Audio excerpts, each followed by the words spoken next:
আইয়ামে জাহিলিয়াতে যে সমস্ত কাজ তখনকার লোক যে সমস্ত পাপ কাজ সংগঠিত করেছে, যার কারণে আল্লাহ তাআলা সেই যুগকে অন্ধকারের যুগ বলেছেন, এবং সেই যুগে বিশ্বনবীর মতো এইরকম একটা আলোকবর্তিকা আল্লাহ তাআলা প্রেরণ করেছেন, যাতে এই অন্ধকার দূর করতে গেলে এই নবীর থেকে আর উত্তম নবী আর কিছু নাই।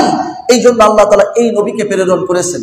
খুব খেয়াল করেন, বর্তমান যুগের আমাদের যে যুগে আমরা বসবাস করতেছি, যে যুগকে জাহেলিয়াতুল মুআসিরা বলা হয়, আধুনিক জাহেলিয়াত, এই যুগটা রাসূলের আগের আইয়ামে জাহেলিয়াতের যুগকে হাজার বছর পিছনে ছেড়ে এসেছে পাপের দিক দিয়ে।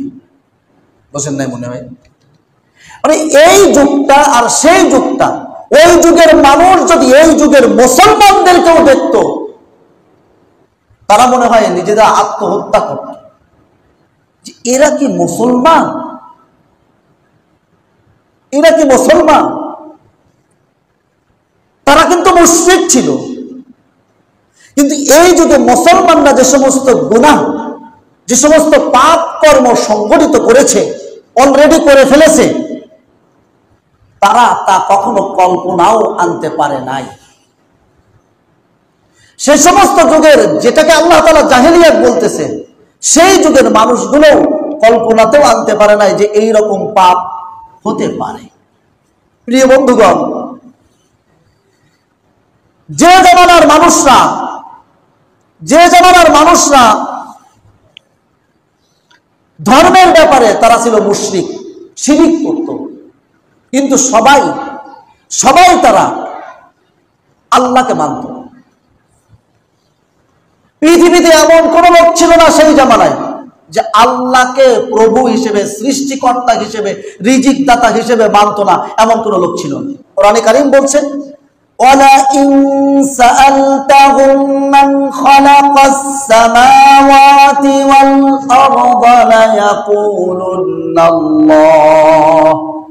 আল্লাহ রাব্বুল আলামিন বলেন, যদি ওই মক্কার মুশরিকদেরকে তোমরা প্রশ্ন করো, যদি জাহেলিয়াতের মুশরিকদেরকে তোমরা প্রশ্ন করো, তোমাদের এই আসমানকে কে সৃষ্টি করেছে, এই জমিনকে কে সৃষ্টি করেছে, চন্দ্র সূর্যের এই প্রবল, এই যে একের পর এক দিন হয়, রাত হয়, এই পুরো পৃথিবীর এই কায়নাতকে সৃষ্টি করেছে, তোমাদেরকে কে সৃষ্টি করেছে?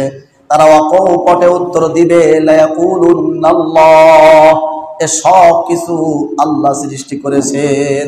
সুবহানাল্লাহ।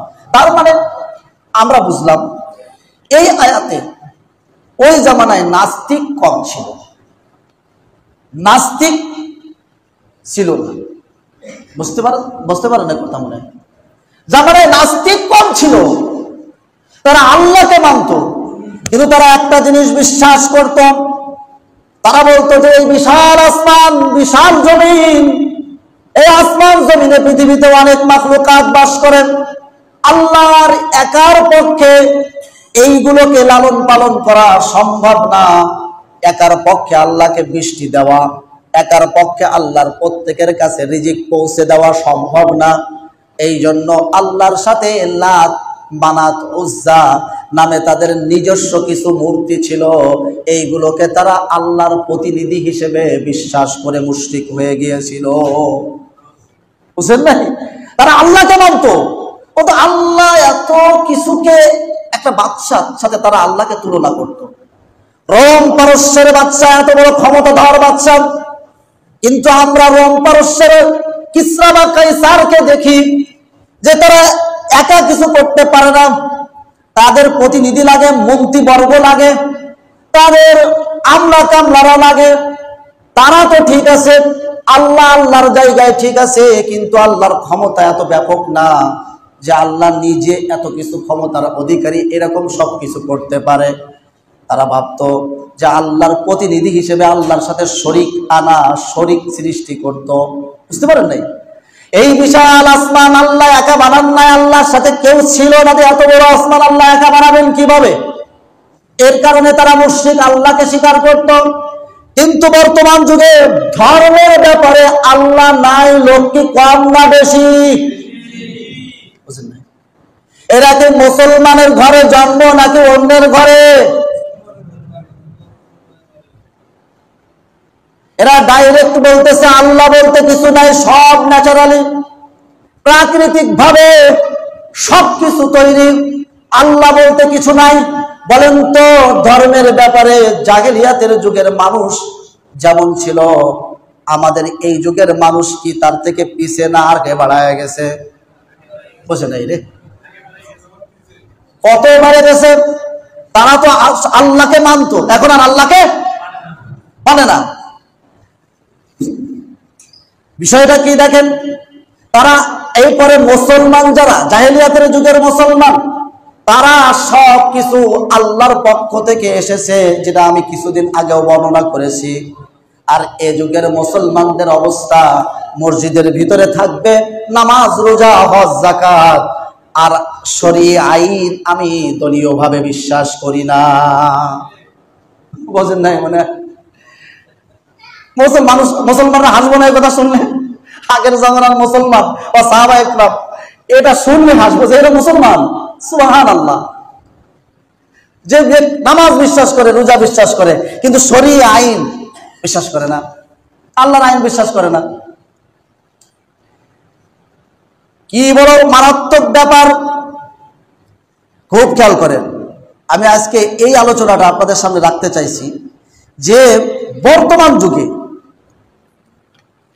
পুরা আল্লাহকে অবিশ্বাস করে ফেলছে, এবং এটার অবস্থা এত ব্যাপক যে আপনার মুসলমানরাই কিছু কিছু ক্ষেত্রে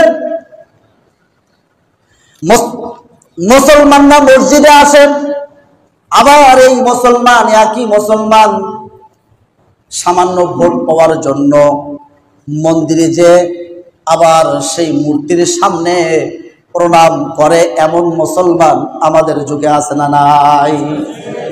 জাহেলিয়াতের যুগকে ছাড়িয়ে, ওই জামানার যুগকে ছাড়িয়ে এই জামানার যুগের লোকেরা বহু আগায়। ওই জামানায় বললাম না, জাহেলিয়াতের যুগের লোক যদি এই জামানার মুসলমানদেরকে দেখতো, তারপরেও তারা আফসোস করত যে আমরা ওই জামানায় মুশরিক ছিলাম, ভালো ছিলাম, আমরা মুনাফিকি করি নাই, আমরা মুশরিক, আলহামদুলিল্লাহ মুশরিক। কিন্তু এই জামানার লোক একদিকে নামাজ পড়ে, আর একদিকে মন্দির, একদিকে বলে যে না আমরা আল্লাহকে মানে, আর একদিকে রাষ্ট্রের মধ্যে ধর্ম নিরপেক্ষ মতবাদ, আর ওইখানে কোনো ধর্ম মর্ম চলবে না। বুঝলেন নাই? আসলে এইবার অশ্লীলতার যৌন অপরাধের ক্ষেত্রে তাদের কি ছিল আর আমাদের কি? যে অন্ধকার থেকে বাঁচানোর জন্য রাসূলকে পাঠানো হলো, আর আমাদের অন্ধকার থেকে বাঁচানোর জন্য কাকে পাঠাবো? কি ধরতে হবে আমাদের? সম্ভব না, কোন তন্ত্র মন্ত্র দিয়ে এই অন্ধকার থেকে মানুষকে বাঁচানো সম্ভব না। আগের জামানার ব্যভিচারটা ব্যাপক হয়ে গিয়েছিল, এই ক্ষেত্রে খুব খেয়াল করেন। আগের জামানায় ব্যভিচার, জিনা, ধর্ষণ ব্যাপক হয়ে গিয়েছিল, কিন্তু ওই জামানার লোক মানুষের সামনে সরাসরি লোকালয়ে এই বিষয়টা প্রকাশ করতে লজ্জা বোধ করত। কথাগুলো বুঝতেছে না মনে হয়, হ্যাঁ? আর এই জামানায় বাইরের রাষ্ট্রের কথা, বিধর্মীদের কথা পুরো বাদ। মুসলমান যারা আল্লাহকে বিশ্বাস করে তারাই প্রকাশ্যে যৌনাচারে লিপ্ত কি লিপ্ত না বলেন?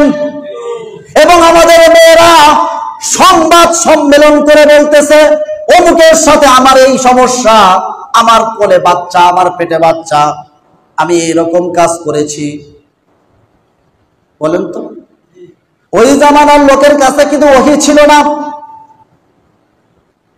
নূরের এই যে ওহীর নূরের জ্ঞান এটা ছিল না, এই কারণে তারা বেশিরভাগ মূর্খ ছিল। আর এই জামানায় কোরআন আছে, এই জামানায় হাদিস আছে, প্রতিনিয়ত মসজিদগুলো থেকে বলা হচ্ছে, তাফসীর মাহফিলগুলো থেকে বলা হচ্ছে, ঘরে ঘরে আলেম উলামা প্রতিদিন আপনাদেরকে বোঝাচ্ছে।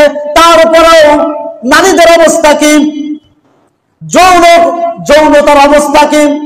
বর্তমান আগের জামানায় মানুষ জানতো যে যৌনতা একটা খারাপ জিনিস, জাহেলিয়াতের যুগের মানুষ এই যৌনতা, এই ব্যভিচারী, এই জিনা, অপকর্ম এইগুলোকে খারাপ মনে করত। আর এই জামানার লোক, একজন মুসলমানের বাচ্চা, সে এটাকে বৈধতার নাম দিয়ে আমাদের রাষ্ট্রীয়, আমাদের সংবিধানের মধ্যে এটাকে রাষ্ট্রীয় বৈধতা দেওয়ার অপকর্ম চালাচ্ছে কি চালায়নি? কিছুদিন আগে সংস্কার করেছে না, আপনারা দেখেননি? তারা এই নারীদের, যারা যৌনকর্মী, পতিতালয়ে যারা বেশ্যাবৃত্তি করে, তাদেরকে এটাকে একটা পেশা হিসেবে, এইটাকে একটা পেশা, যেমন আমি কি করি, চাকরি করে আমার একটা পেশা, আমি এই যে রিক্সা চালাই আমার একটা পেশা, আমি এই যে নামাজ পড়াচ্ছি এটা আমার একটা পেশা। যৌনকর্মী যারা ওই যৌনতা, তারা তাদের দেহ ব্যবসা করতেছে, এটাও তাদের একটা পেশা, এটা সংবিধানে থাকতে হবে। নাউজুবিল্লাহ বলবেন না? নাউজুবিল্লাহ না বললে আপনি ধ্বংস হয়ে যাবেন। অন্তত নাউজুবিল্লাহ বলেন, অন্তত আল্লাহ এর থেকে বাঁচানো পারে, আমি এর থেকে বাঁচতে চাই, এতটুকু আপনি বলেন। আর তা না হলে মান রাবিনতুম মুনকারান ফালিয়ুগাইয়িরহু বিয়াদি ফাইন লাম ইস্তাতি ফাবিলিসানি ওয়া ইন লাম ইস্তাতি ফাবিকলবি ওয়া যালিকা আযআফুল ঈমান। আপনি মুখ হাত দিয়ে বাঁচান, হাত দিয়ে বাঁচাতে পারলে মুখ দিয়ে সেটাকে আপনি রক্ষা করেন, তা না হলে অন্তত মনের ভিতরে ঘৃণা করেন এবং এটা থেকে কিভাবে পরিত্রাণ পাওয়া যায়, এটা থেকে তাকে কিভাবে বাঁচানো যায় অন্যায় থেকে, এটা চিন্তা করেন। আর এটাই হলো সব থেকে দুর্বল ইমানের পরিচয়। আর অন্তরেও যদি আপনার এই ঘৃণা না আসে, অন্তরেও যদি আপনার তাকে বাঁচানোর কোনো পরিকল্পনা না আসে, আর আপনি মুমিন না, আপনার ইমান নাই। বুঝেন না?